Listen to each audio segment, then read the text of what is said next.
Welcome to the MMA Roadshow, episode number 349. My name is John Morgan, and cold coffee is with me. I don't know why I made my voice like that. I don't know either. You started doing You're it and so made me do it. You're so excited. I am excited. That we're out and about. Where are we? This is the MMA Roadshow. This is what the MMA Roadshow was all about. You see, now that cold coffee has relocated to the south side of town. South side. Now, no longer do I have to go over to his house, and he doesn't want to get out. Now we're in a pub. We're in Sierra Gold, and this is what the MMA Roadshow is supposed to be. This is supposed to be in a bar, drinking cold beer, drinking the frosty beverages, having extremely cold beer, ice on the top There's of it. like an iceberg that comes in every beer. Shout out to Sierra Gold. Shout out to Sierra Gold. Here's what we're going to pull back the curtain a little bit. Tell what's going on. Pull back. Cold coffee is with me. Somebody else is with us as well. I don't know how much he's going to be here, but hot tea. That is right. Oscar Willis from the World MMA Award nominated The Mac Life is with us as well. Oscar Willis, how you doing, sir? I'm good, very much. And in fact, it is just, I believe, 1 week and 2 days before we finally see those awards come to fruition. Oh, I can't wait at till the ceremony where I'm sure you and I will both be warming our hands. I'm pretty sure. I mean, as far as I'm concerned, you're probably a lock for Media Source of the Year, the Mac Life, and I've got to think Journalist of the Year. I mean, I pretty much got locked down as well. I mean, listen, I think it's going to be a mutually beneficial night for both of us. I'm excited. I'm sure. I think the thing I'm really looking forward to is walking down the red carpet in a tuxedo, then getting to the end. Are you going to wear a tuxedo? I'm going to wear a fucking tuxedo, baby. Come on. Did you wear one last time you went? No, I wasn't nominated last time. I didn't get. Well, also there was a pandemic, but I can't keep track. I feel like you were nominated before. No, 2019 I was there. That was the time I snuck backstage and tried to steal one of the statues. So you've only been nominated once?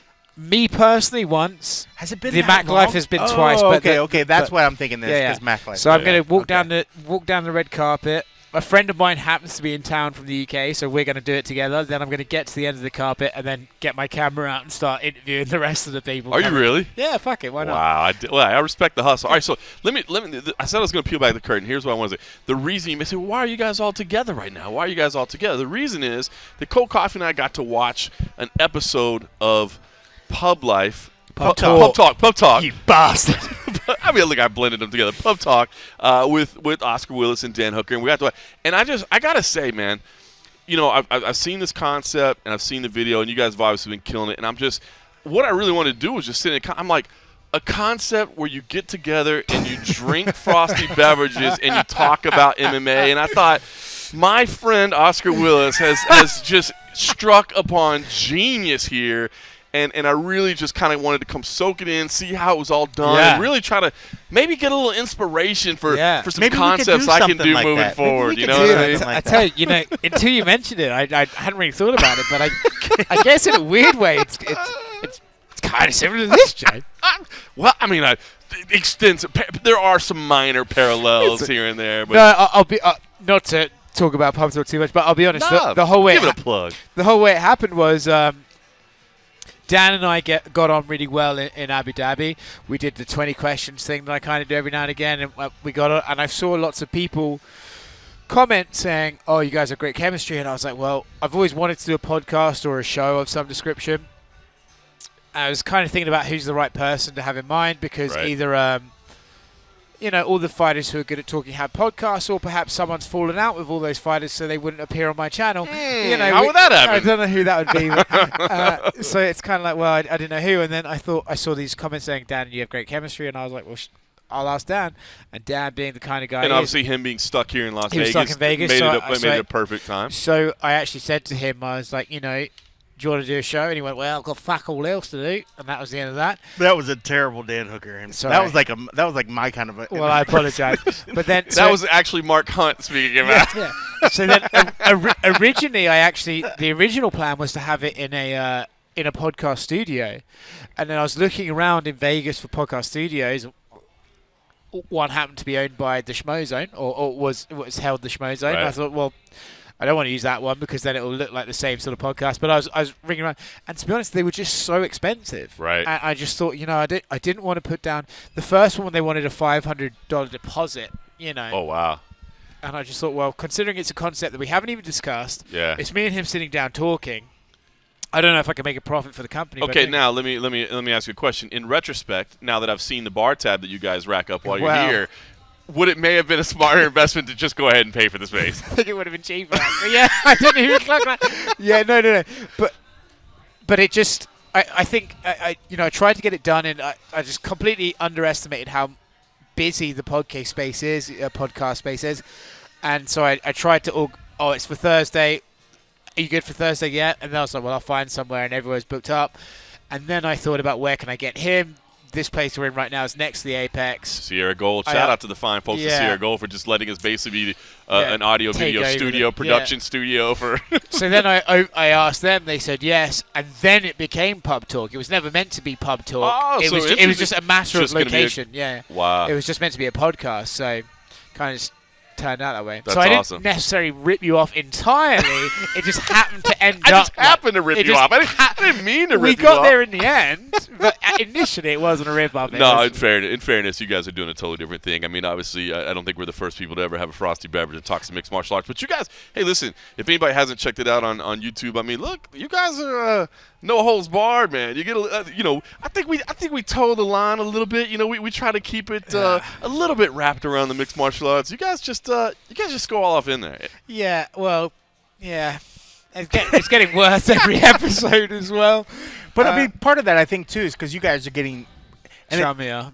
Chummier, exactly. You guys are getting more at ease that you kind of you're able to go further in the bucket, and grab something out, and because you know that he's gonna he just takes it in stride. He is literally probably one of the best guys you could have chose for it. I mean, we've said that before, time and time again. A lot of times, even when you get these fighters in an interview, or we're like, here, we want to do an idea with you. Just say this and do this and kind of jump into this role. And we expect them to be like stars in front of the camera. And it's not easy for a lot of these athletes to do. And he does it so very, very well, and he does it very at ease, and you could tell that the camaraderie between the two of you makes it easier for him. It's funny because anytime I'll praise Dan Hooker now, it's going to sound completely biased, right? But the fact of the matter is Dan and I do not talk until he arrives here. We put the mic on. That's the first time we talk. We don't talk afterwards. So we actually don't really have that sense of it's not. I wouldn't say he's like we're friends. I think we're friendly, and I really like the guy. But it's not like we talk about each other's personal lives or anything like that. So it's funny because I remember the first couple of episodes, he did hold back on the drunk stories, and then I think he got a bit more comfortable. And now after today, I think maybe we should probably go back to the way we were the first two. There's your preview for episode number 4. I have to trim some things. Yeah, anyway, thank you for the plug. Let's move on with the Frosty Beverage, the original. All good, man. All good. Happy to see what you're doing. Yeah. In fact, it's a strange sight. Like we're the ones just kind of hanging out right now. Yeah. And Hot T's the one over here grinding. He had to stop editing right there to actually just shout out for a little bit. So props to what you guys are doing. Obviously, maybe a new franchise that'll be around for the time being. So it's fun for us to hang out, man. It's good, dude. Look, the first week of you being on the South Side and we're all hanging out together. I know. I told you you'd love this part of town. It is. It's growing on me. Even last night, driving down Rainbow and just seeing. I had to stop myself from staring off to the side to try to take in all the different places. Try to do a mental Rolodex of I want to go there. Oh, I want to go there. To peel the curtain, I've eaten dinner at the same place 3 nights in a row, and I'm not gonna lie, I might go back there later. Bro, you go to the same place all the time. How lame of you! I know how ridiculous is that? If anybody else did this, I would think, what's wrong with this person? But I do. Running my Buffalo Wild Wings on the way home tonight. I know you will. Every time I try to get Morgan to come out of the house, I'm like, hey, you can come by, swing by the house, and you can always stop by B-Dubs on the way home. Okay, I could do that. You could. That's basically what gets me to go out. I know, right? I honestly, every time when I've been driving down the street, I last night or yesterday, I had a moment where I was like, I think I can move to this area. I think I could stay in this area. South side. Because at some point I'm renting. But right now, I want to, just down the line, at some point, I am going to try to buy. I'm going to do whatever. But it's like, I like this area. I do like this area. I mean, there's definitely pockets. I mean, granted, the price in Vegas everywhere has blown up. And I've seen some really, really nice houses over here. Used to be cheap to move here, and it's not anymore. Yeah. I mean, even the place that I'm staying now, the value now from when these people bought it, it's almost tripled. It's amazing. It's almost tripled. I've guaranteed they have. It's not like they added something in the backyard. Same thing or happened whatever, in my house. Same thing happened in my house. But I do like this area. So I will say I am a proud new member to the south side of town. Not as far south as yours, But I'm still in the outskirts. You're 'cause still I'm in the 5 outskirts. minutes further south. But no, it is good. I am enjoying this, and I'm telling you, it doesn't hurt to be 4 minutes from the apex. Not bad at all. We just wrapped up media day, and like I said, there's nothing wrong with the expansive grounds of the Casa de Cold Coffee. I miss the staff over there. They've been transplanted. They're slowly getting once they get it all done. prepared. I promised the staff. They asked me, said, "Look, don't come over until we've got it all done." They're like, our boss wouldn't be happy if he knew that you saw the property when it wasn't in its full setting. It's got to be ship shape. And I told him, look, I am not going to risk your guys' positions with Cold Coffee. I understand what a lucrative career this is. Highly working lucrative. underneath Cold Coffee. Highly And so I lucrative. didn't want to do that. So listen, real quick. I mean, we won't spend too much time on it, but I did have I'm bothering hot tea again, but I did want to ask if everybody's Thanksgiving was good, and I did kind of wonder what it's like for hot tea to be a foreigner in a very completely American holiday. Like, what do you do on a holiday that What literally did you do on like Thanksgiving? literally has no meaning to you whatsoever? Well, I'm happy to tell you, as a blissfully unaware foreigner, on Thanksgiving I did pub talk here, and then I thought, I've got a weekend off. I got a weekend off. I can't believe it. And it was the first time I think we've had a weekend off since. Oh yeah. When? It's forever. June? Yeah, and you might have covered a boxing event that week. Honest to God, I think it's. I think you probably did. Yeah, Glutton for punishment. I don't remember the last time I had a Saturday off, so Yeah. so that was Thursday, so I drank, and then What'd you do Friday? well, so I went out until 7:30 drink? a.m. on Thursday, Good night. fell asleep, woke up at 4 p.m. on Friday, and that's thought, solid. well, we're here now, so I just carried on drinking again. Yeah. Went to sleep again, similar sort of time. Woke up, basically rinse and And this repeat would be that. Saturday, until, man. rinse and repeat that. So I drank disgustingly drank from Thursday to Monday morning, and That is I impressive. mean, I'll be Well, honest. you look no That worse is for wear. impressive. I'll be honest. I tell you what, it didn't feel fucking impressive on Monday, but I'll tell you now. I've had a few of these frosty beverages with the boys. I feel like maybe there's another one coming up. I mean, there's nothing. Pub There's no talk. there's no UFC tomorrow. Yeah, tomorrow is That's right. clean. It's like a day off. Listen, I'm going to be honest with you. I guess, I don't want to. I want to keep the mood light and jovial. Yeah. We're recording a little bit early because Cold Coffee has some family business to tend Yes, to, and unfortunately.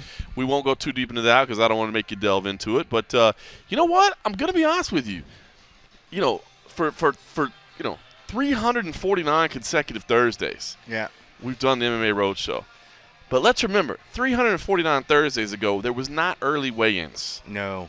I'm kind of thinking Wednesday nights might not be a bad alternative. Wrap up the media days, come over here. I mean, when it started, this was coming out later on Fridays. It was like Friday nights. yes, And then because we were sleeping in. Yeah, but then it was just like, then we were like, okay, well, we have to get up, and I was like, well, then we justified it, and we said, well, our European folks, our people, and wherever in the world, Right. let's give it to our Australian people early. Right. Let's do all these things. Let's do it early.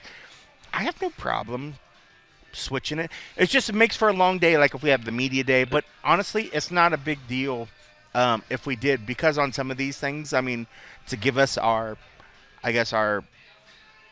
Thursdays sort of off Yeah, or whatever. you see what I'm saying? I'm See not what opposed saying? to Might it. be something to talk about. So, if you're a long-time listener to the MMA Roadshow and you want to chime in, hit me up on social media. If that would totally screw up your routine, yeah, let me Patreon, know. Put it to a Patreon vote.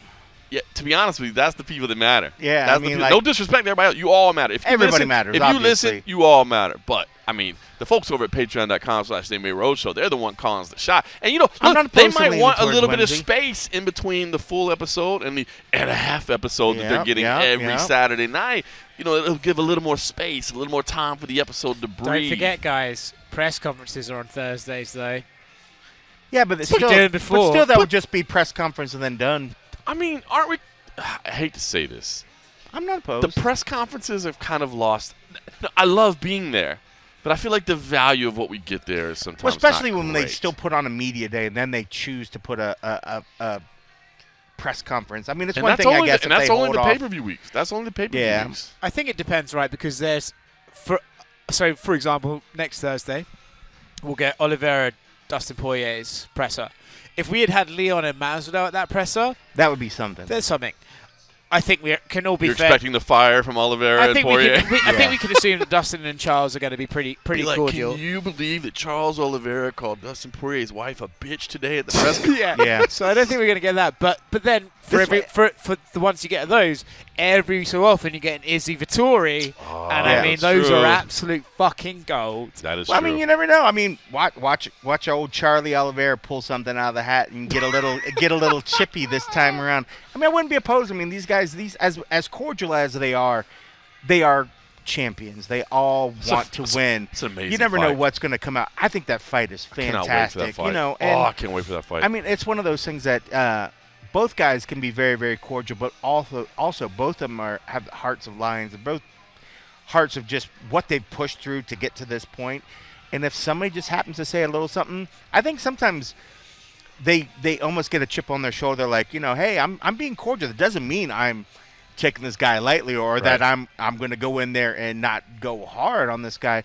And I feel like sometimes every once in a while somebody gets a little chippy because they're like, don't play me like I'm a nice guy. I mean, I can be nice, Get a little offended. but I'm not a nice guy. You know what? So obviously, you were helping tape Spinning Back Click this week, so you saw this discussion. And Hati, if you can weigh on in this, do. If not, I completely understand why. But here's what I want to throw out there, and we'll talk about this week's card, of course, because it's a damn good card.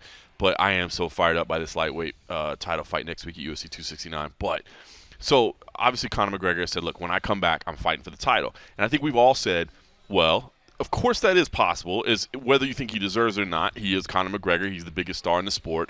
And so we were talking about it on Spinning Back. Look, could that really happen, right? And I think everybody kind of leaned to the idea that, and it was my initial thought as well, right? If it's going to happen, it has to be because Dustin Poirier beats Charlie Oliveira. That's got to be step number one, right? That's got to be step number one, because you need the belt to be on Poirier to make the interest in the fight, right? But it did get me thinking a little bit as we were talking about it. Do you think maybe even Poirier's to a point where, like, Conor comes back and he almost wants to go, no, you're not calling the shots, bro. I'm not fighting you. I've already done everything you want to do. I'm not doing it.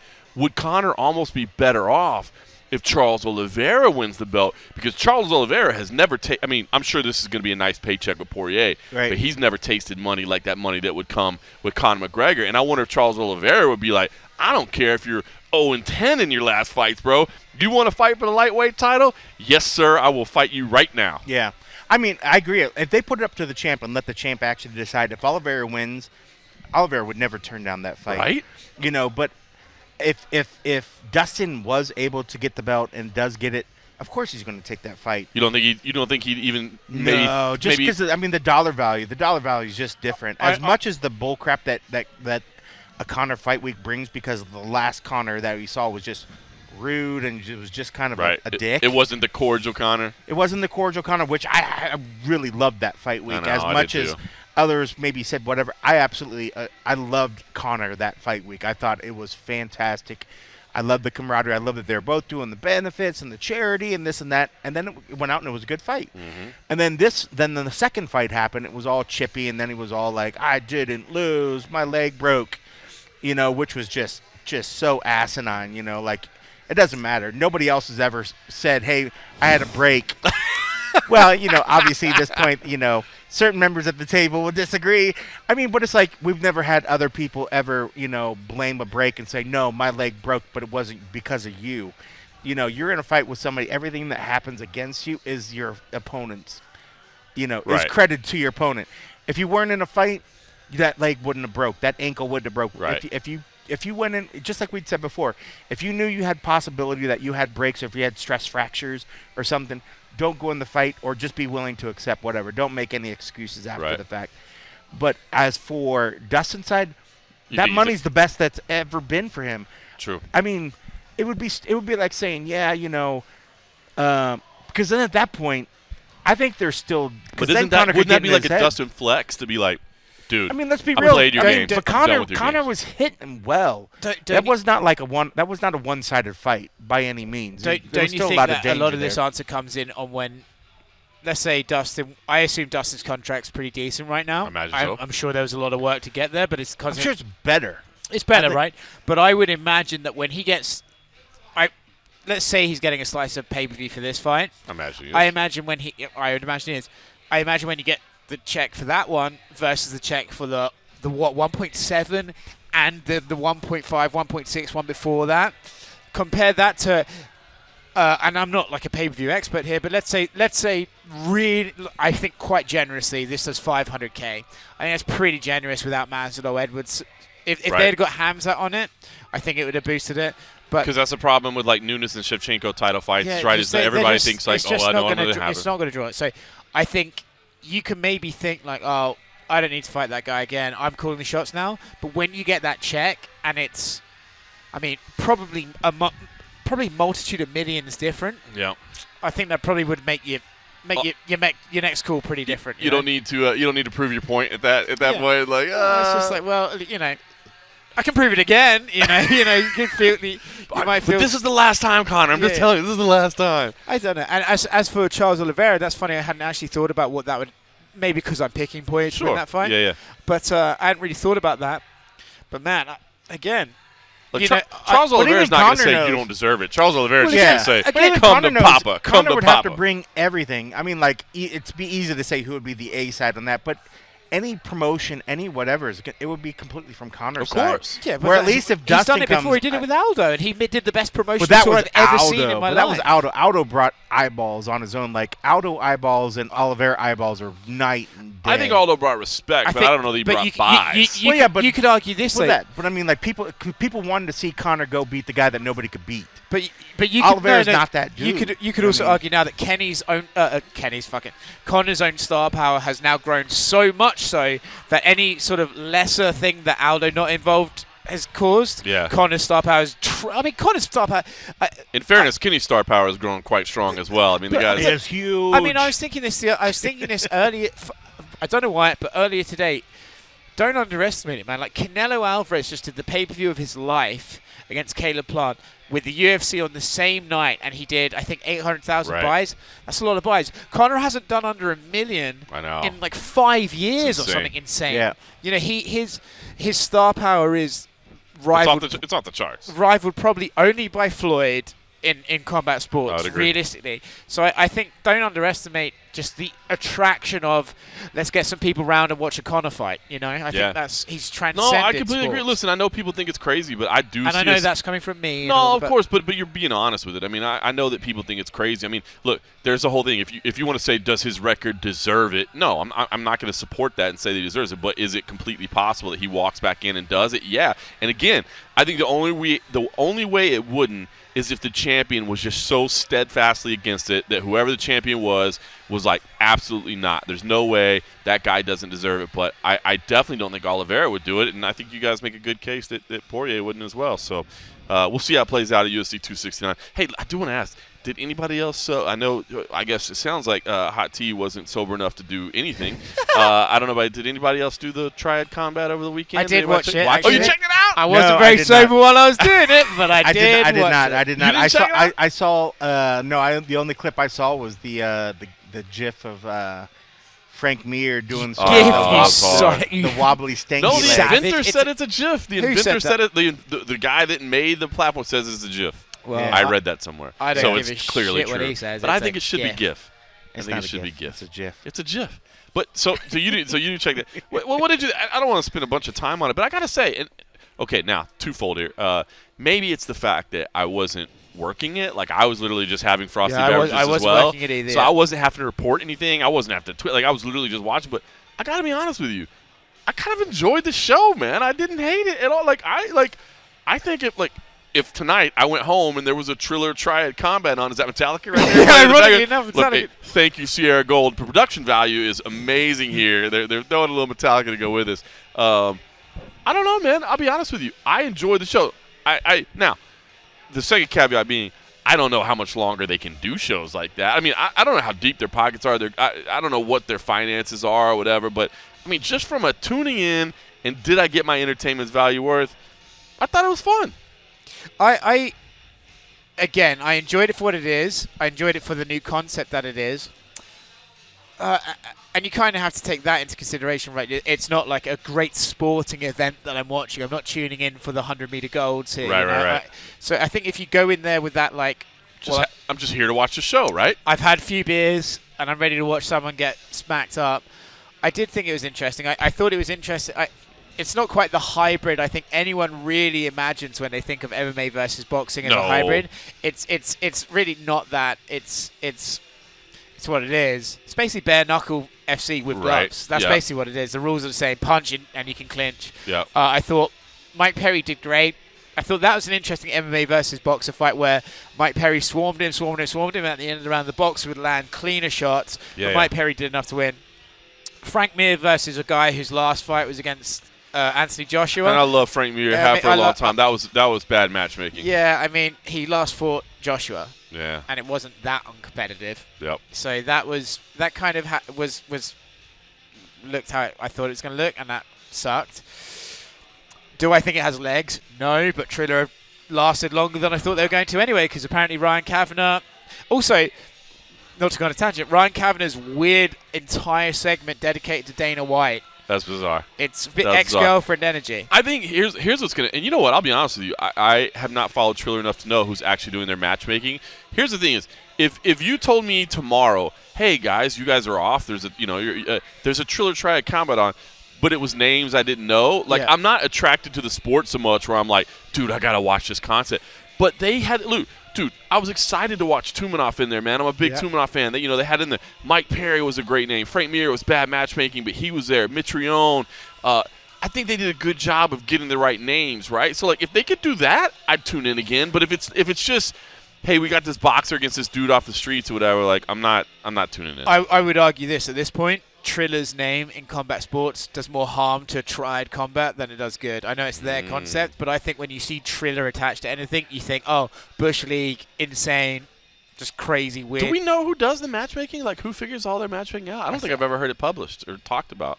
I mean, they're basically, even to this day, are they not something of a mystery and an anonymity? Like, they just show up, they pay, according to Frank Mir, exorbitant amounts of money for what you had to assume must have hemorrhaged cash. Dude, it had to have. Like, it has to be money laundering. I don't know another way to say it, dude. Like, well, I don't know. I was reading an article about... And I'm not wishing bad things upon him. I'm just thinking literally as a businessman. Like, think about what it costs to hire Metallica. Think of what it costs to get Globe Life Field. Think of what it costs. I'll tell you something funny. So when it was on, my mom was actually in town for Thanksgiving. So me and my mom were watching it.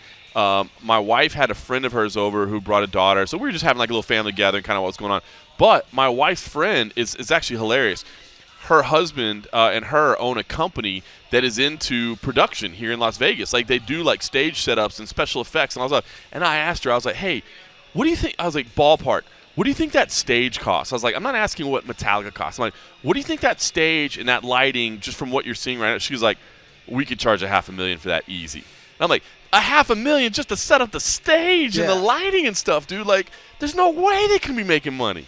Well, I don't understand. I don't understand their obsession with Dana White specifically, because again, they haven't done an MMA fight since they've been around, and all they target is the UFC and Dana. Is it just them copying the Jake Paul thing? I mean, not that Jake Paul only talks about Dana, but Jake Paul's done right. He's had a lot of success. I think there's a bit of that. I think there's a bit of maybe a bit of, for like it or not, maybe this is a controversial thing to say. Dana's probably the one of the most famous and it's not controversial. It is. It may not be. It may not. People might not like to hear it, but Dana's one of the biggest stars in the history of mixed martial arts. Yeah, or in combat sports. And it's harder to go after a Conor or a Nate who can ignore you, whereas Dana is, not the hardest guy. Especially when he's got a guy like Hot T to make sure and poke him at the press conference. He's not the hardest guy to guide into saying something. I love how he's always like, I didn't want to talk about this, but here we go.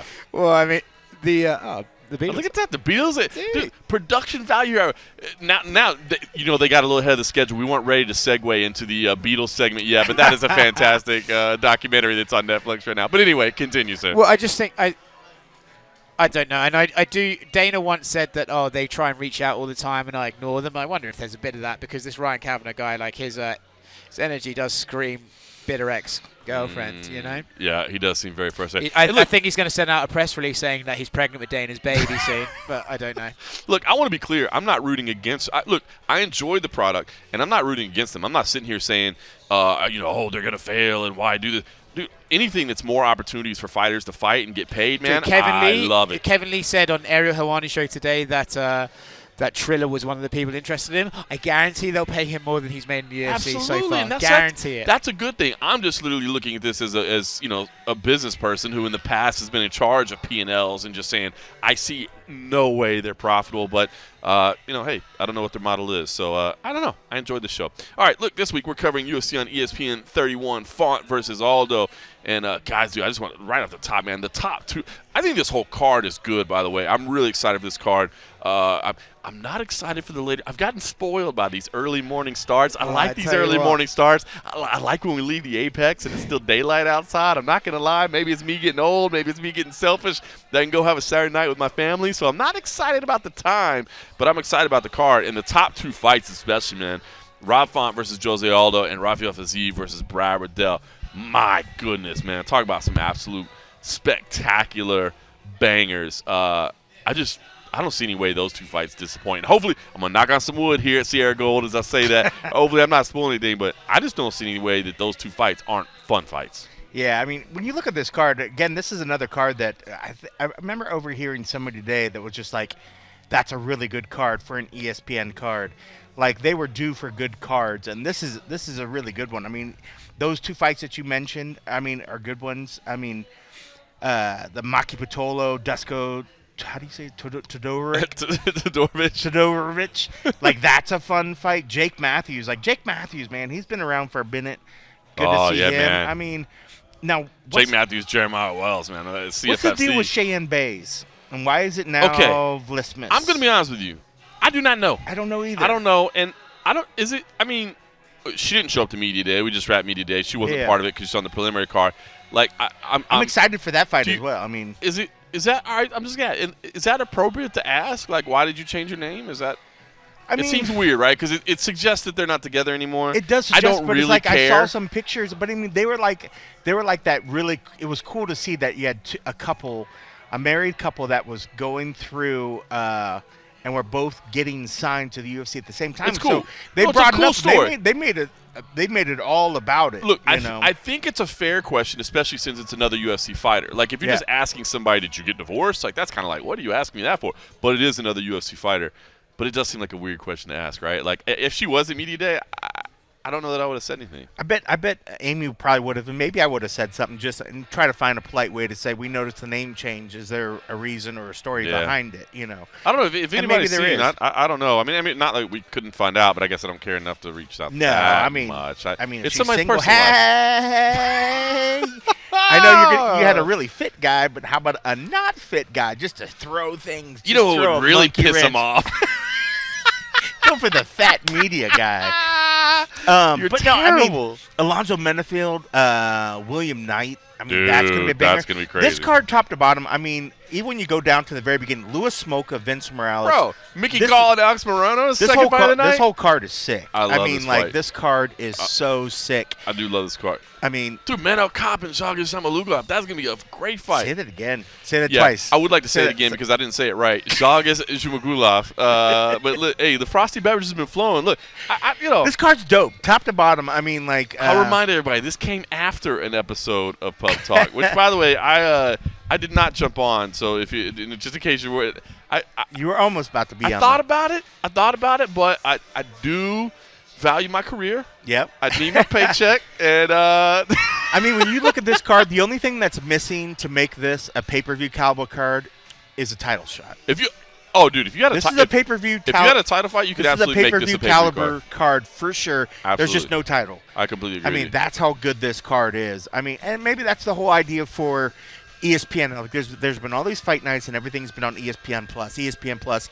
But if there's going to be a level of a card, and there should be, I guess, some sort of a difference between what's on ESPN Plus and what's going to be on the main broadcast. I would think that the folks at ESPN, they're like, hey, we're going to give you a platform. We're going to do whatever. Put on the Plus. Just give us fights. Give us fights. Right. But if they're going to go on ESPN proper, where they know that everybody that has access to the ESPN channel is going to see, you got to bring the goods. This is a good. This you got to is bring the goods. Fucking perfect card. All right, so let's talk about Rob Font versus Jose Aldo real quick. Love this fight. I think stylistically it's going to be an incredible fight. It's funny because it feels like that's a change in the guard card. Well, here's what's funny. You're so right about that. It is absolutely a change in the guard, right? But that's what's crazy to me. So Rob Font is the up-and-coming contender. Jose Aldo, the champion that's been around forever and ever. And all. And Jose Aldo is like 9 months older than Rob Font. How ridiculous How is that possible? It doesn't make any sense. Because when you say that, you're like, okay, it's not a changing of the guard, because you tend to think like, oh, the old dog, and then you got the young, hungry lion, like everybody always says. But that's just crazy. I mean, like, it's the old dog and the old lion. I mean, but you can't, but you can't take away all those battles, that fighting. He might be not that far in age, but man, Jose's been doing this forever. Mm-hmm. I mean, but what I love about his mentality, outside the fact that I think he's hiding the fact that he understands English a lot better than most people do. Right. You were asking questions, and he was getting lots of recognition in his face. I was like, Jose, just speak it. Just talk to us. Talk to us.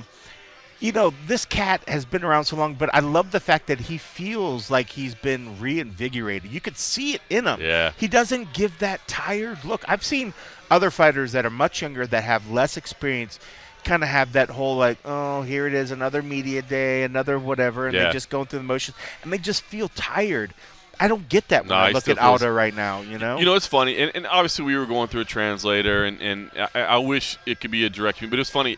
Literally, as I was driving in today to the UFC Apex, I just had these like stark memories of 2009 when Aldo was headlining a WC for the first time. It was at the Palms, or I at least say headlining in Vegas for the first time. I don't remember if it was his first headline or not, but it was his first time in Vegas headlining.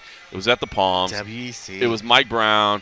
And I remember, man, I mean, in 2009, so you're talking about 12 years ago. Yeah. This kid was, this young, early 20-year-old phenom that was tearing things up. And, like, that's like, in fact, that's back when we used to call him Jose Aldo, and he didn't care. He was like, Jose's mine. And then we're like, we find out later, no, it's actually Jose. But we're like, he's like, Jose Aldo literally told me to my face, I was like, is it Jose or Jose? He's like, either one's fine. I was like, all right, well, Jose, because I've never heard Jose before. That's obviously changed in the years since. But I don't know, man, it brought back these memories and, like, and asking him, man, asking him about, headlining. And, dude, like, the look in his eyes when he was, like, talking about how seeing his name in the marquee in Vegas. And that's when, you were finding out about, his upbringing, which I don't even know if everybody realized like how humble his beginnings were of like sleeping in the gym at Novo and Yao and like not having enough money to buy a meal, so his training partners would buy like a meal for him so he could eat because he was just, I mean, I don't know, it was just cool. It's not that like Jose Aldo. Jose Aldo hasn't. See, it brought me back. It's not that Aldo hasn't been in big fights. Jose Young's Aldo. He's been in exactly. Who's that guy? I never heard of him. It's not that Aldo hasn't been in big fights, but I don't know. It's just the main event in Vegas. It's been a long time since he's been that, and it kind of brought back these vibes. But you're right.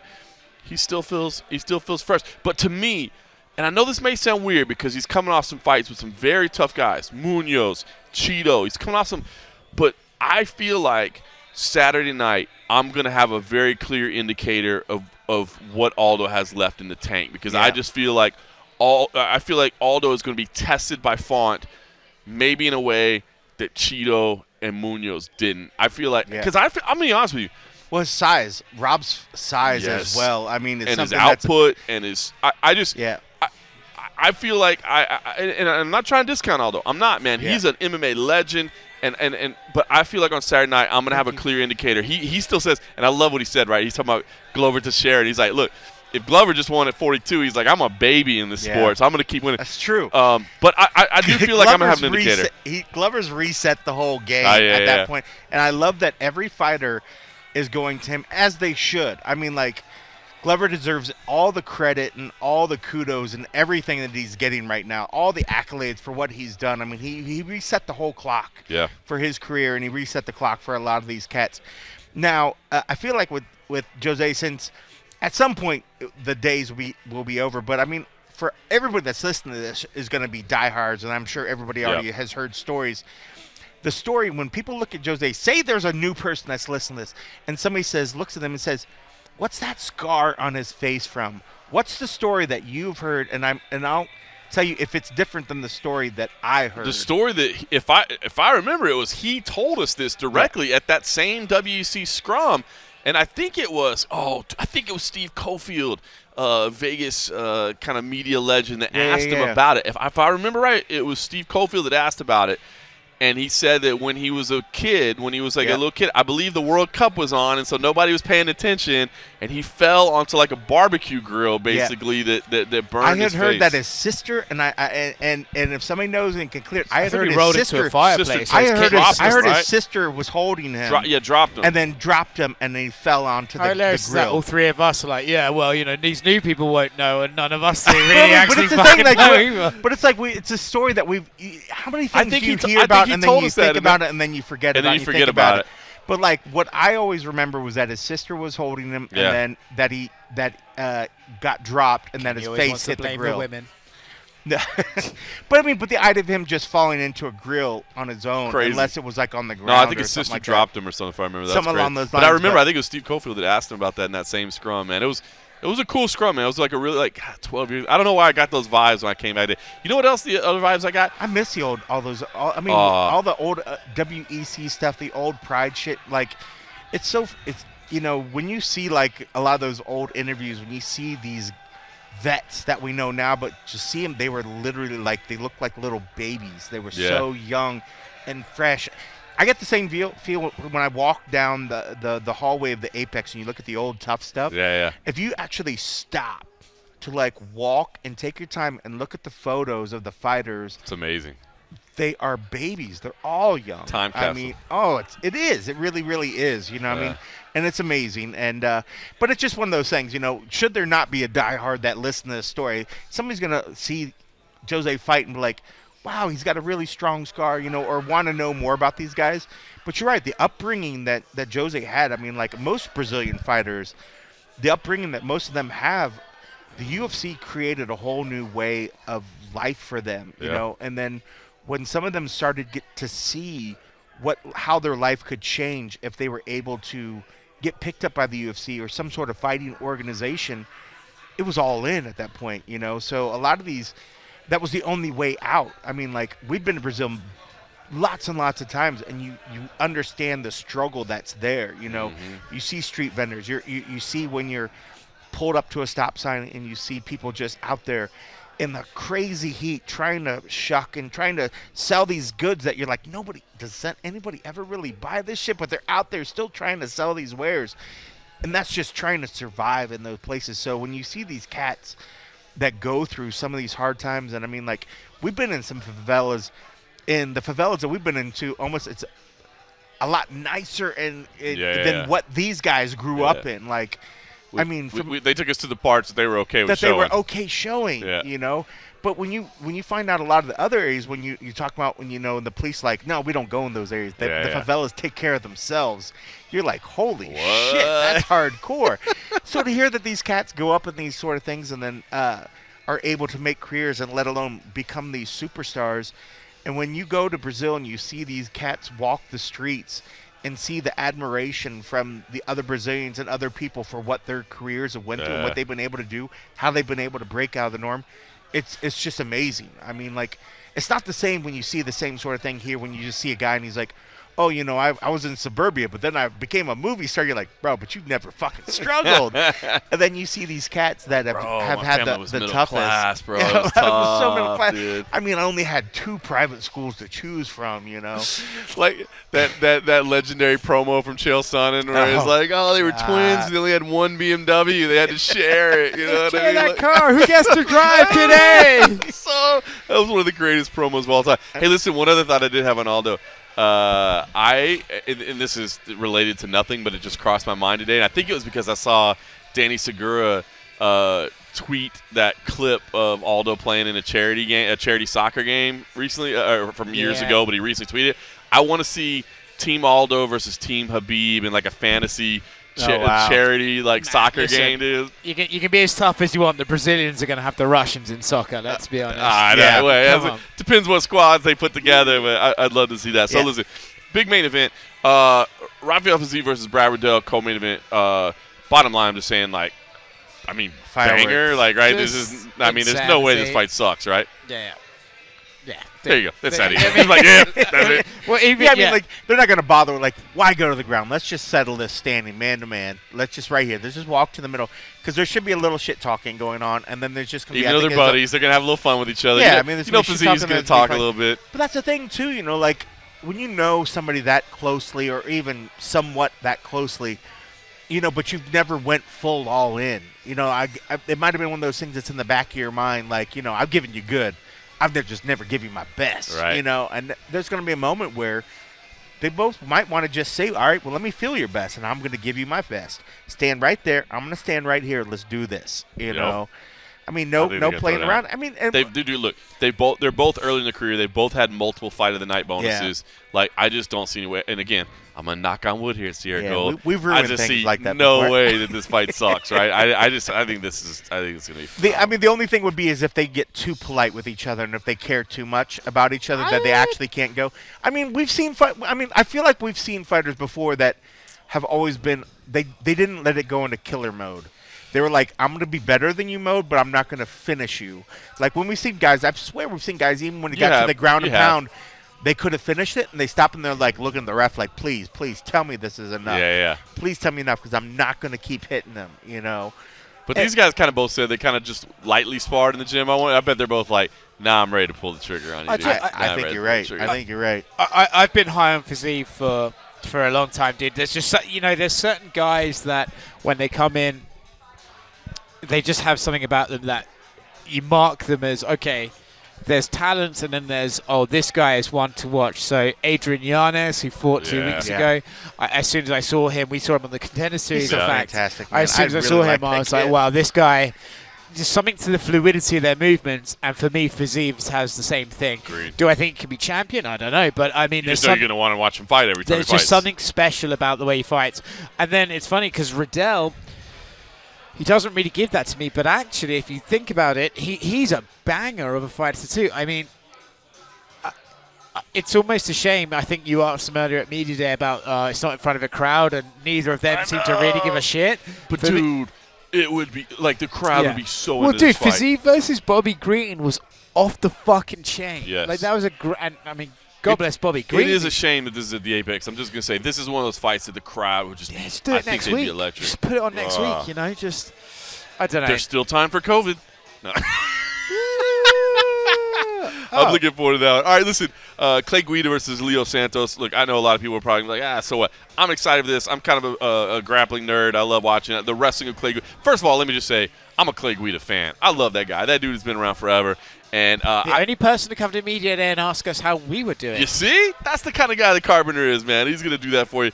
But I am interested. He says, look, I'm going to wrestle, and I don't care about Leo's jiu-jitsu. I can show him. But, Clay's finally fighting somebody that's older than him, which is crazy. Leo's just this insane high-level jiu-jitsu. I'm excited about this one, so I think that's going to – but Jimmy Kroot versus Jamal Hill is an absolutely sick fight. I think it's kind of cruel matchmaking on if it's a coincidence by the UFC matchmakers. It's a hell of a coincidence. They're both coming off these bizarre injuries, right? Kroot, of course, with the foot injury, and Hill with the arm injury as well. Maybe it was a coincidence this got matched, but take that aside. That's just kind of the funny side of it. But two young guys, two stud prospects, two guys that I think are going to turn in a great fight, and I'm excited for this fight. And I got even more excited about it when we talked to Jamal Hill today at Media Day. To me, I just got to say, one of the highlights of the entire day. I loved how open he was. I love how honest he was. And I love how funny he was, to be honest with you. So here was Jamal Hill. Jamal, good to see you again. I guess we have to start with the arm update, right? I guess it wasn't as bad as we first thought. What was the recovery like for you? It was dislocation. There was no breaks. It kind of just popped clean out of the socket. It's been tough, you know. Anytime you coming from an injury, especially one like that, it's gonna take some time. And me not being used to dealing with injuries, being able to do whatever, whenever, you know, it was kind of hard for me. But I know I just put the work in. Yeah. Put the work in to get back. Obviously, there's a physical recovery process, but I wonder, like, that moment. I mean, mentally, was there like panic when were you seeing it all and seeing what we were seeing from the outside? Maybe like, oh my God, what am I going to have here? I don't know. It depends on how you were saying it. You tell me from your perspective. It just looks. I was like, oh my gosh, there could be some real serious damage here. This guy might be out for a while. I thought it was broke. I thought it was broken, just based off of how it looked. Whenever it initially happened, I didn't know it happened. You know, because just like so, the armbar was tight. I mean, he pulled off a slick. You know what I mean, smooth. He got it in there. But normally, I'm able to kind of relax. You know, kind of use my joint, little extra extension in my joints and things like that, and stacking. Which is why whenever I came back up, if you notice the part where people thought I was tapping, I was actually looking for my arm because normally my arm would be at a 90-degree angle. I have him bent at his abdomen, and I'm able to stack him and get out. But my elbow gave. So, and I didn't notice it. So, I'm reaching for my arm, and then I look, I'm like, oh, shit, he still got it. I was like, that can't be good. So, whenever I realized he still had it and I was reaching for it and it wasn't there, I'm like, that's probably not good. Then he rolled over. When he went for the triangle, I saw it. And that's when it kind of looked like a line, almost like just like where it was kind of not attached. Yeah, I don't know. It was weird. When I seen that, first thing popped in my head was, did he just break my arm? Oh, I gotta knock his ass out. It wasn't no thinking, oh, the fight's over. None of that. It was that 9-1 flashed in my head. It was like, oh, hell no. So I tried to do what I could to get him out of there. That's awesome, man. All right, obviously that was a heated build-up, right? I mean, any regrets? I know you guys respect afterwards and kind of hugged it out or whatever. But any regrets at all the build-up and stuff before it? No, because I think it made for a good show. People like the face-off. I even watched whenever I watched the face-off video, I'm like, oh shit. Cause right there in the moment, I didn't feel the tension, but from that camera angle, from here, you felt it, and it was good. It was fun, but yeah. It was a good build-up. It was a good build-up. But one thing though, as far as the elbow goes, earlier that day, I think it was earlier that day, my elbow was already kind of feeling a little off. I had PT scheduled for my elbow, and then I overslept and missed my appointment. So I figured I should be good. I guess make sure I don't oversleep my PT no more. So, I mean, obviously, armbar defense is the lesson. But, I mean, any other that first loss, right? Not fun, but that's why they say you learn lessons, right? I mean, did you take anything out of that you're going to move forward with your career? Yeah. Don't you can have the build-up. You can have all of that. But treat the fight as the fight. The fight is the fight. Don't be too irritated. Respect the fight. Respect the fight. It got so heated between me and Paul. I started losing respect for him. And in that sense, I just told this to DC. In that sense, I lost respect for what he was capable of doing. I could have kept it standing. That second pull down, he didn't pull me down. I went down with him. It was just all right, now what are you gonna do? You don't do that in a fight. It's not this guy wants to punch me in the face. Hit me, bro. You're not gonna do that. I shouldn't have did that. Yeah. I paid for it. Good lesson. All right, so you get Jimmy Kroot as the next opponent, right? Another highly talented guy, a lot of hype. So what did you think when this was named that they gave you to match up with? I said, hell yeah. Hell yeah. Especially the fact he beat Paul Craig. You know what I mean? The fact that he beat Paul Craig, the fact that he submitted Paul Craig, that offers a lot to me, for me, as a test for me and to me. So, and I want that. I want that back. Is it a bit of cruel matchmaking. You know, he had the weird injury with his foot as well. You had the weird injury with your elbow. I think they set us up for the mean business. Yeah, I think they set us up for the mean business. Trust me, I done seen it all. The arm versus the leg. I think I seen a Thanksgiving Day meme. It was like somebody passed me a wing and somebody passed me some. I've seen all types of shit. Like the internet is undefeated for a reason. But yeah, definitely though. They definitely have to do us like that. That's funny. Talk about your preparation, man. Obviously, you had to get past the arm, but I know it seemed like you had some losses in your family and friends. That you had a foot injury. I mean, has this been a tough training camp for you? It has. Yeah, physically, emotionally. Yeah. Was there ever any thought of not, of pulling out and just saying maybe this isn't the right time? Nah, that's not an option for me. I got a family to feed. So. It is what it is. I gotta do what I gotta do, and I gotta do what I gotta do, But yeah, it's definitely been one of those emotionally type things, just one thing after another, But I'm here and I'm ready to go. Nice. And last thing for me, I guess, with that said, what's the goal here, man? I mean, obviously you want to win, but do you feel like you got to prove something or like get some of that hype back or anything like that? Or is it just getting the W? That was what I learned in my last fight. People keep asking me what I learned in my last fight. I have nothing to prove. I don't have to prove. I'm not obligated to show people this and that. The only thing I'm obligated to show is myself and what I can do. And if me being me ain't good enough, it is what the fuck it is. No, man. I'm just curious, after the last fight, how exactly did the beef get squashed? How did it come that you guys started getting back on better terms and were able to talk it out? Well, as far as that, with Paul Craig, honestly, I can say it happened with Paul being Paul. After the whole thing downstairs, the whole thing before when we got into it at the post, that was just me approaching you, letting you know, like, hey, yo, you dealing with a real one.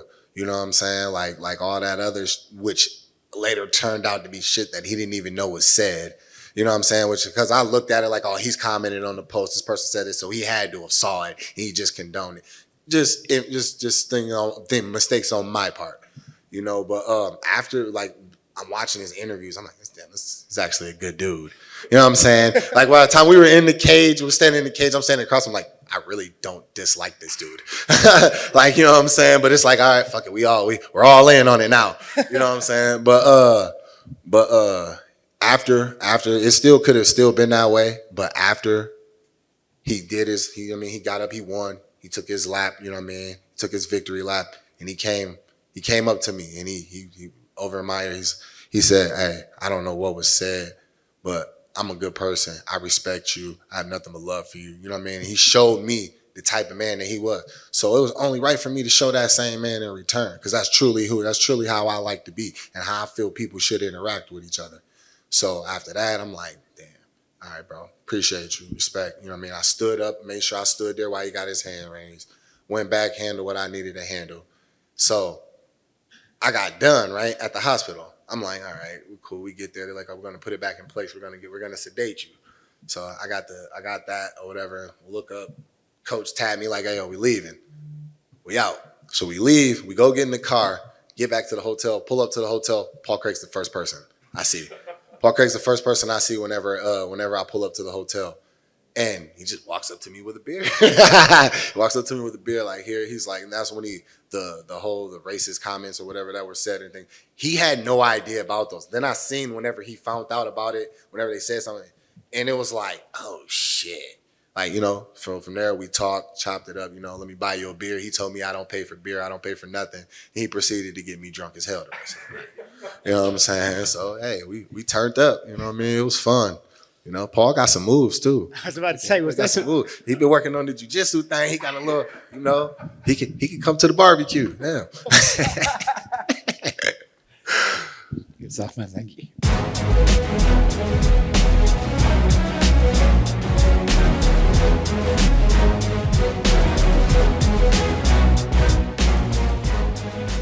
All right, so that was Jamal Hill. Guys, look, I'm a Jamahal? fan. Don't ever say Don't that to call him. him Jamahal. He will let you know He will that let is not you his know name. that was But not no, it. you know, man, not to say that I wasn't high on the guy's talents or whatever before, but Yeah. just as a person now, His I'm attitude a was super fantastic. fan. Yeah. Because I will say, and look, probably part of it is like we all know what a good dude Paul Craig is because we've known him for years, whatever. But the energy before that last fight, it did feel like Jamal was just like really like, I'm selling this. I'm going to be. I was like, bro, it's kind of unnecessary, you know. But I love the fact that he stood behind it. He said, look, no regrets. Yep. But I learned a lesson. That's why I said insightful. It's because he's dead on right there. Yeah. All the pre-fight stuff, everything that you do, it's fine. That's what we're looking for, right? Everybody likes that. But once you step in there, you better remember that you were selling something. Put that aside. You don't, you know, you start thinking the guy's no good, especially, I mean, look, honestly, anybody in the UFC is damn good and dangerous, and if you slip up, you're going to make a mistake. Yeah. But, you know, and he kind of said, look, I had kind of slept on Paul Craig a little bit. At that point, I was kind of believing the own hype. He didn't say it that way, but I think that's what he means, and you can't do that. And I love the fact that he said that when I saw my arm was broken, I knew I had to knock him out because I know if I saw my arm broken, I would say, I know that somebody needs to come in and help me right now and get me out of here. But I don't know. To me, man, that interview today was phenomenal. Yeah, and I just like the idea too of when he was like, you could say what you need to say and you could do this, but if you come up to me after the fact and just say, hey, you know, I apologize for this was whatever. He's like, you will have my respect. You know, I might not like you the most, but you know, if you say, hey, I was just doing whatever, I will respect you as a man for coming to say you apologize or do whatever, you know.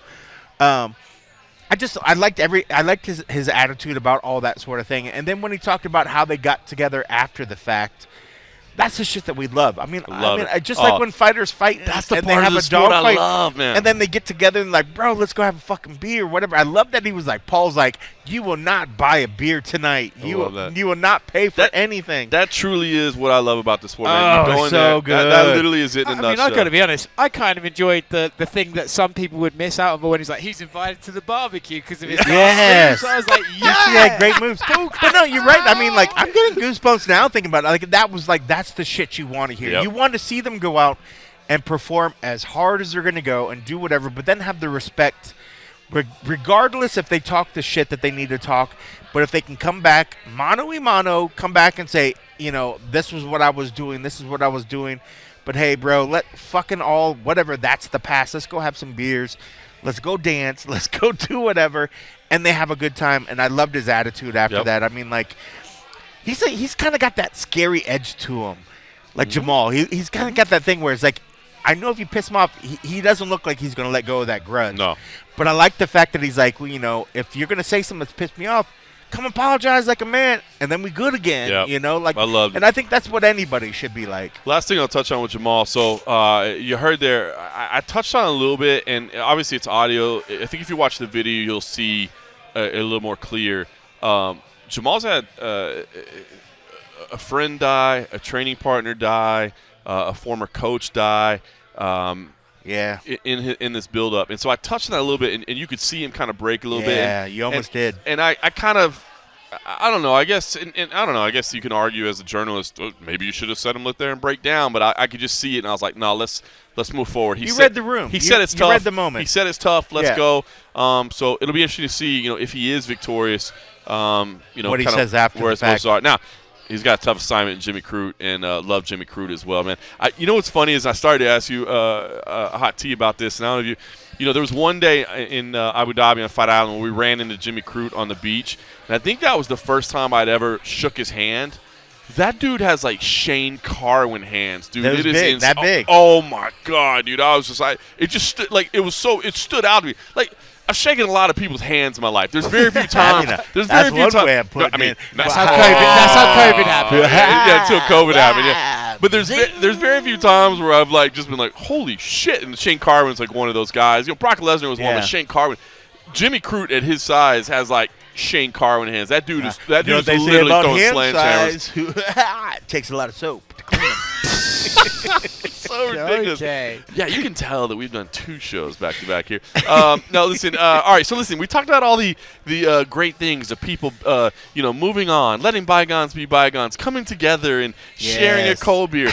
Let me show you the opposite side of that, and that would be from Brendan Allen, who Brendan Allen has had quite the build-up, right? He's had multiple changes in opponents. He's finally getting up with Chris Curtis, who obviously Chris Curtis, man, quite the story that he's had as of late. You know, the funny UFC debut. In fact, Chris Curtis wasn't even there at media day today because he's still in the COVID protocol. He's such a late replacement that he hasn't cleared the COVID quarantine by the time we did media day. So we only got to talk to Brendan Allen.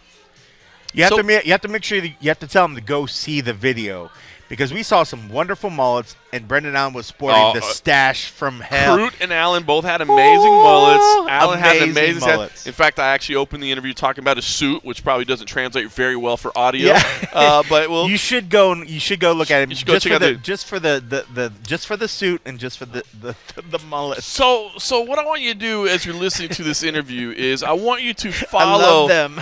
I want you to follow the path of Brendan Allen, this up and coming contender, this young prospect that looks like has a bright future ahead. As we talk about his journey and his build up, and then notice the moment that we just mentioned the name Sean Strickland, and the entire mood changes, and then Brendan Allen delivers one of That's a top. That was the mullet speaking at that point. That was just the mullet. The mullet stash. delivers. The stash delivers a top promo of all time.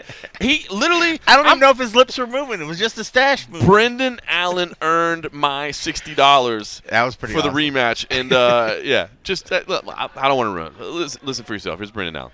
I feel like we'll talk about fighting, but we're gonna start with the suit. I mean, that's a sharp look there. Stepping the game up for media day these days. Thank you, man. I'm trying to be a little bit better, a little bit smoother. Thank you to Mark Russell, Custom Clothing, man. He's the best.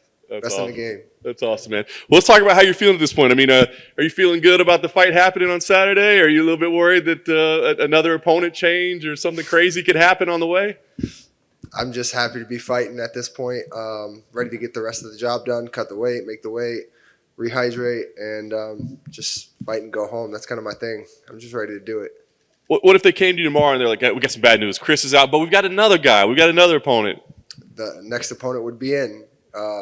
At this time, for me, I'm pretty, simple. When it gets to this point, I've invested so much money into the camp, into myself, into being away from my family, whatever the case may be. I have to fight. There's no, I can take a little break. Financially, I have to fight. At this point in my life, that's where it is. And I still feel I'm the best in the world, so I should be able to beat anybody. So that's why I'm here to fight, and that doesn't change. Yeah, definitely a solid attitude. Is it challenging to keep that attitude? You know what I mean? Is it difficult to be like, oh, now we got to prepare for another guy, prepare for another style, whatever the case may be? Sometimes it is, but then at the end of the day, I just try to remind myself, especially if I have my kids around, that it's like it's for them at the end of the day. It's for my children. They got to eat. My wife's got to eat, so I got to eat. So this is what I do. I fight. I'm not bad at it. So, and as I said, I feel I'm the best, so I should be able to beat anybody in the world, especially when I have a camp. No matter who I'm training for, I'm in shape. I'm ready to go. Everything's sharp, so I should be able to make the adjustments if I have to and get the W.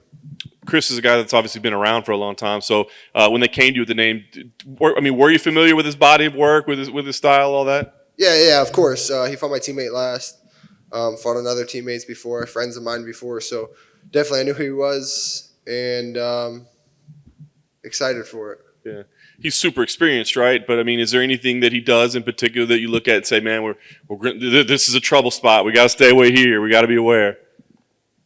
Not really. I feel like I do everything better than him. Obviously, there's, like everyone else, you have to be cautious. Everyone has a puncher's chance.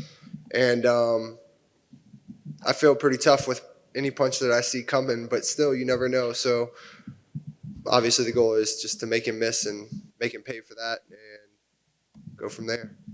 Win here, you'd have a nice winning streak. Of course, the person you had a setback to is at the top of the division right now. So, I mean, you pick up a win here. Do you feel like it's time for you to start getting some recognition that maybe you aren't? I mean, do you feel like maybe you're not getting the respect you deserve at this point?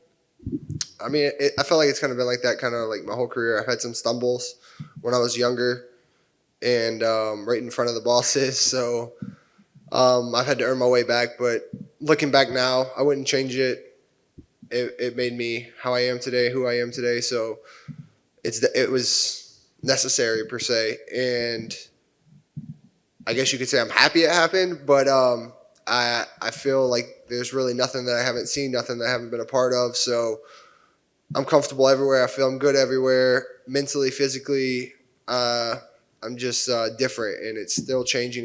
I'm still evolving. I'm still getting better, and I turned 26 at the end of this month. So, still a lot more to go, and I don't feel like these guys. I feel I'm cut from a different cloth. I feel like I'm just built different, and I feel that way, especially fight night. I feel invincible, especially in the back. I feel invincible, and that's a feeling that I felt these last two fights, and they've went how they went, and obviously my goal is just to get that one loss back in the UFC. That's the only one that really just sticks right in my side. Do you keep chasing that one? I mean, do you just have to just like hope it happens, or do you keep calling the guy out and hoping that he'll take it again? Well, I think we all know here he's not going to take it again, which, if I'm being a businessman, okay, it doesn't make sense right now. Eventually the fight will make sense, and I don't know, man. He's a big talker, but to me it's a facade, and I don't like him. I don't like him as a person. I don't care for him, and I think that's what makes it real rough. And then it's just the fact that like I don't care what most people say, but some people are like, man, and when you hear it over and over, it's like you got your ass beat. I don't know what fight you watched, but I won that first round. Like, okay, judges may give it to him off of a takedown, but if you go back and really watch the fight, he didn't hit me. Like, there was one when he busted my lip when I stepped in on a jab with the last 20 seconds. Other than that, I parried his right hand the whole time, and it just gave me a brush burn. He was the one bleeding. He couldn't really walk.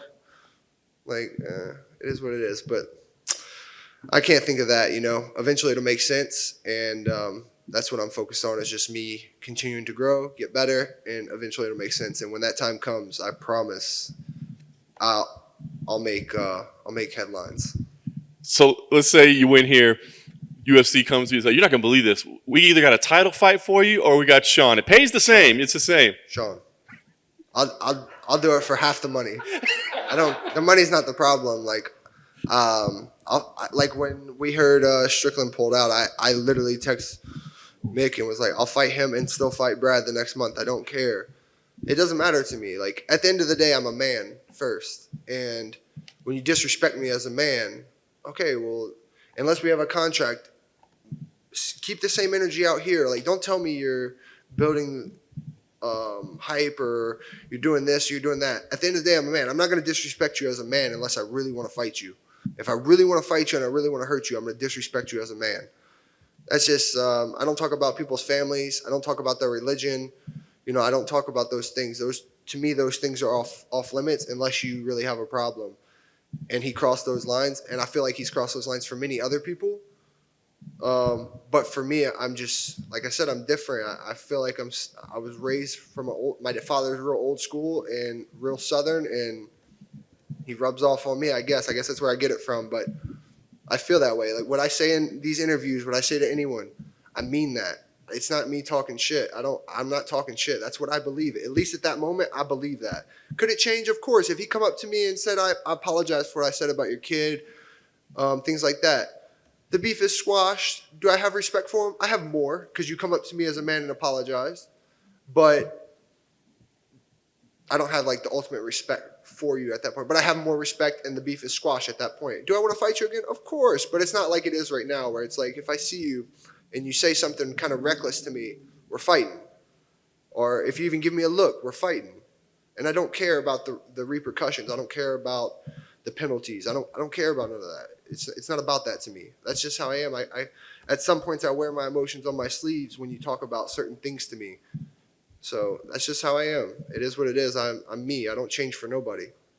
Well, you've convinced me. I want to see this rematch now. We need to get it done. Obviously, right now, though, you got Chris. So last thing I'll ask, I mean, obviously the goal is a victory, but, I mean, do you feel like you need to make some kind of statement, show the world something, like get this respect that's kind of eluded you a little bit? No, man, I don't really care. I feel like I'm a top 10 guy. I've tried to get top 10 guys. I've had 2 opportunities at top 15 be taken from me from something outside of my control. And at this point, it is what it is. I'm not going out here to prove something. I'm going out here to win. I'm going out here to get 2 checks and finish you. I'm coming to finish every time. And as long as I get this win like I plan to, I hope to see Darien Till next year. That's the one I'd really like.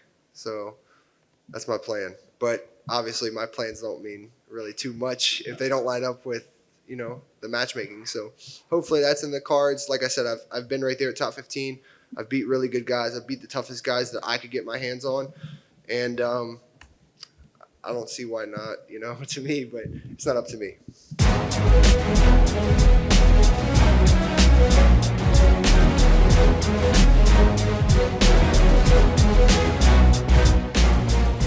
All right, so it was to be clear, Coach Coffee, it was not Brendan Allen. It was the stash, or was it the mullet, or were they working in tandem to deliver that? Working it was in tandem. It's like arms and legs.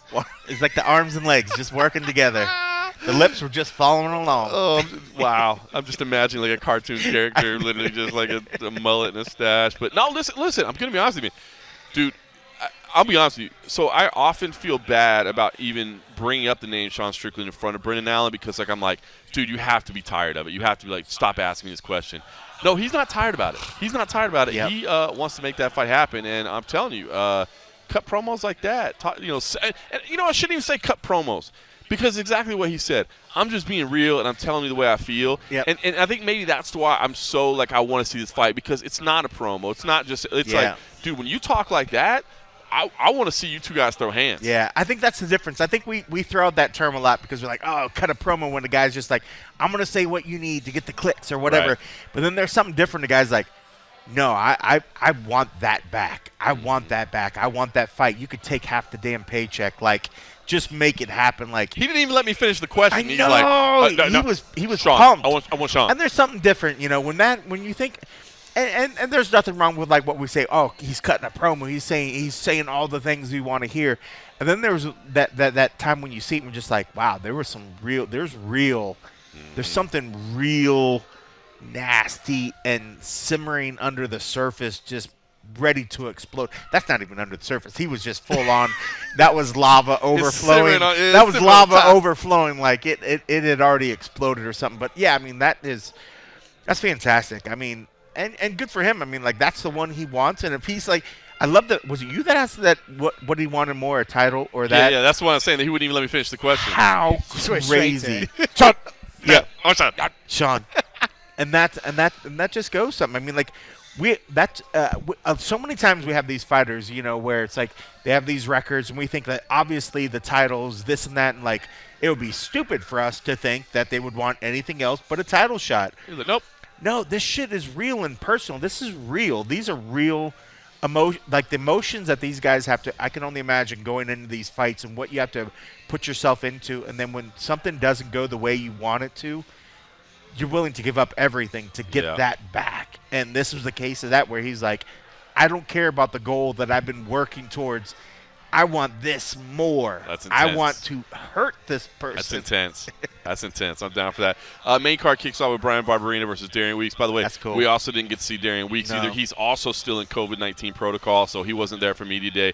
We did get to speak to Brian Barbarina, who, of course, is always fantastic. He's and good, dude. I love talking to that guy. So listen, you didn't bring up his nails. I know. I can't go back to the well every time. That's true. Can't go back to the well. We've told the story. His daughter picks out his nail colors. That's cool. They're fun. But I feel like we shouldn't go back there every time. All right. Listen, I think it's going to be a good card. I think it's going to be fun. Definitely worth checking out. So, we'll be there. Actually, I'll be there. You will not. I'll be in the back. Yeah, so I'll throw it. Yeah, so I'll be there with you will be in there. the back. Means I don't have to do anything because John's going to. Oh, wow. I just heard myself that's talking. right, I was you will be right. in the back. Oh, God, I've had too many drinks to have drinks. And if you'd like to see Pub Talk and see where this started. Right. I've been editing a podcast without listening to the audio, just based on the spikes in the audio levels and the way our mouths are moving. I mean, so it may be absolute trash by the time you publish it. I had to cut out. It's a fantastic looking show. All right, listen. Check out Pub Talk. It's a fantastic show. It's a you. complete ripoff of the MMA Roadshow, but I'm not. It's okay. It's okay. You volunteered enough of your time for the MMA Roadshow. Thank you for letting me. Oh, wow, I'm pretty fucking hammered, dude. What happened there? What happened? Amazing. He can no longer speak English. That's what Pub Talk does to you. We'll have this thing covered. Cold coffee, safe travels. I will that. certainly see you next week for UFC I appreciate 269. I will have the and a half episode. 69. Oh, good Lord. Definitely wrapping this one up now. Let me just do that. Thanks for listening.